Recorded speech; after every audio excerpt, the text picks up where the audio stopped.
everyone, welcome to The Shot with Cosmos. And today we toast to the mission Ulysses. Ooh, I don't know what this is. Down and shot. Oh, of all the shots I've taken, that was the shottiest shots. Wow. It's warm in here. It is. It's nice and cool. In any case, so of course Ulysses has its namesake from the James Joyce novel. So what I'm going to do, yes, Liz, what I'm going to do is kind of mix some James Joyce into this Ulysses mission. All right. So let me start off with one of the fantastic quotes. The sacred pint alone can unbind the tongue. Hey. So now let's get into the space mission. Loose lips. Hey, loose lips sink ships. Oh, that's what it is. That's what it is. Yes. So Ulysses was really a first of its kind mission to study our solar system's only star. Yes. The sun. The sun, that's the one!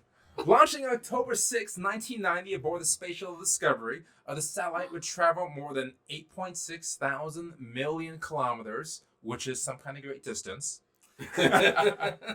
Which is more than 57 astronomical units. Oh, okay. Traveling on average more than 34,000 miles an hour. Oh, wow. Which is quite fast. That's pretty fast. And Wait a minute, how fast? 34,700 miles an hour. Okay, I didn't hear the 1,700. 34 miles an hour. 34 miles Like an speed hour. limit in the school zone. Cruising slowly. And of course Ulysses Did it made... work? Yeah, it did. And Ulysses made discoveries that we naturally take for granted today. Yeah, because I don't know about this. But like any great space mission, its journey begins with humble beginnings. And as James Joyce said, to learn, one must be humble, but life is the great teacher. Yes. So in 1980, NASA and then the new ESA, which had just begun about 5 years earlier. European Space Agency. That's the one, thank you. They decided to put together a mission to study our sun with 2 satellites flying over the polar equators, we can say. Okay. The polar equator. The polar equators, shots, no. The north and south of the sun. Okay, polar regions. Polar regions is the word.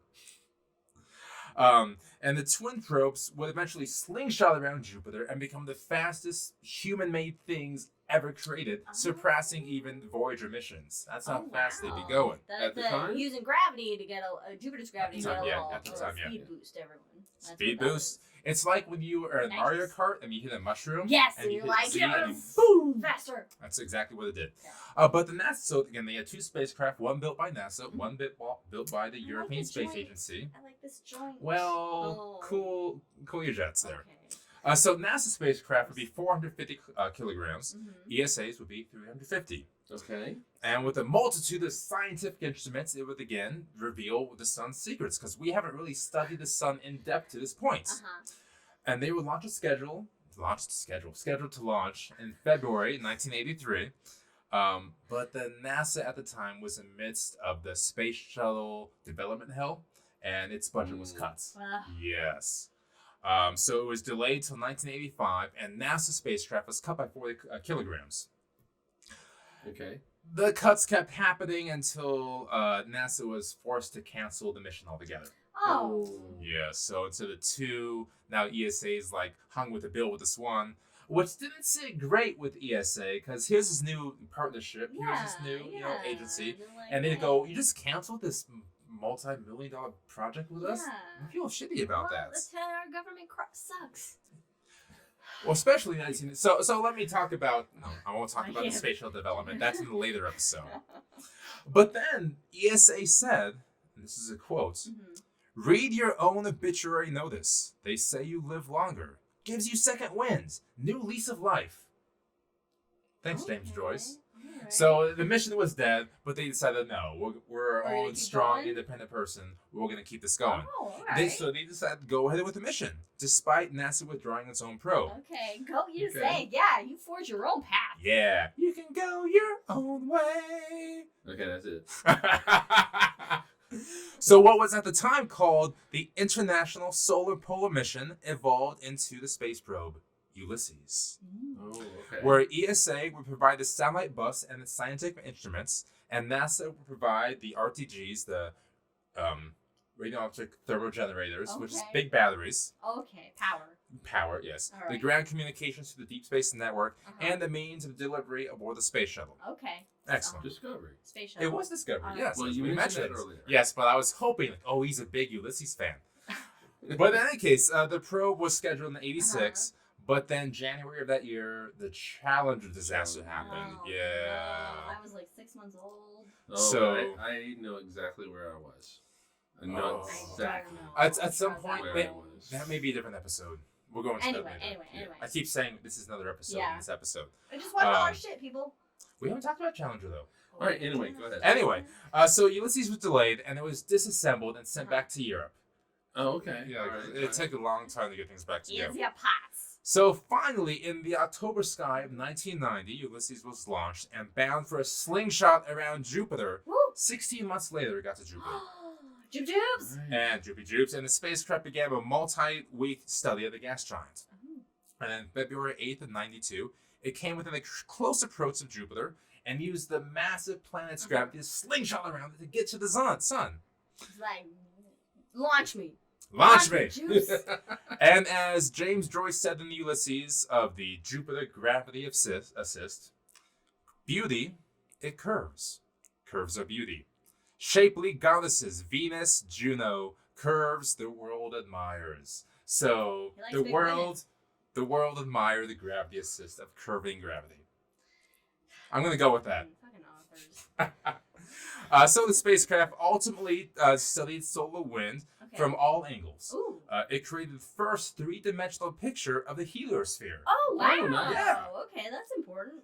It showed the immense complexity of the magnetic field, how it interacts with the solar system. Oh, all right. It discovered that deep space dust was 30 times more abundant than expected. Wow. Okay. It found, also very important, the magnetic field has become significantly weaker since 1955. Wow. Oh, okay. That's Yeah. not good. Well, okay. Well, the planet's All right. cooling, Well, that's yeah, gonna well, it eventually- flips. It You flips. know, we never talk about And apocalypses. Do you The know? loss of our magnetic field. And you know how we know it flips? Because Ulysses discovered that the sun's magnetic field reverses every 11 years. There we go. Yeah. Which is what? Related to what? Sunspots. Sunspots, yeah. Sunspots. Sunspot cycle. Yeah, the solar cycle. So Oh, this, wow. I didn't know this. Ulysses! I didn't know anything. Wow. So it discovered all these things, and through 1995, it was scheduled to end. But the mission was so successful that the ESA decided to extend the mission's lifespan. And in doing so, renamed the mission. Ooh. Oh. Their reasoning in renaming the mission is that they said, we've had one solar orbit, yes. Why Well, not second solar orbits? So they called it Second Solar Orbits. Yeah. Oh. So. All right. Okay. Awesome. We have multiple authors here. Oh, yes. So the mission was ultimately extended through 2009. Oh, Oh, shit. wow. 2019 years old this Wow. mission was. And 1980 to 2009, that's incredible. That is. But in that year, the RTGs, the batteries, eked out of power, and the hydrogen fuel froze, so it couldn't make orbital adjustments anymore. Oh, where's it going? Well, that's kind of thing, because it is now and will forever be drifting aimlessly in solar polar orbits. Oh, So okay, it's just okay. hanging All out right, with so the It sun, is. basically. Just so in it has orbit the around speed to sun. be able. It's Okay. constantly in the heliocentric orbit there, Nice. where it will become, James Joyce quotes, a darkness shining in brightness, which brightness could not comprehend. So, folks, to Ulysses. Thank you, ESA. Cheers. Follow us on all the things. Follows on all the things.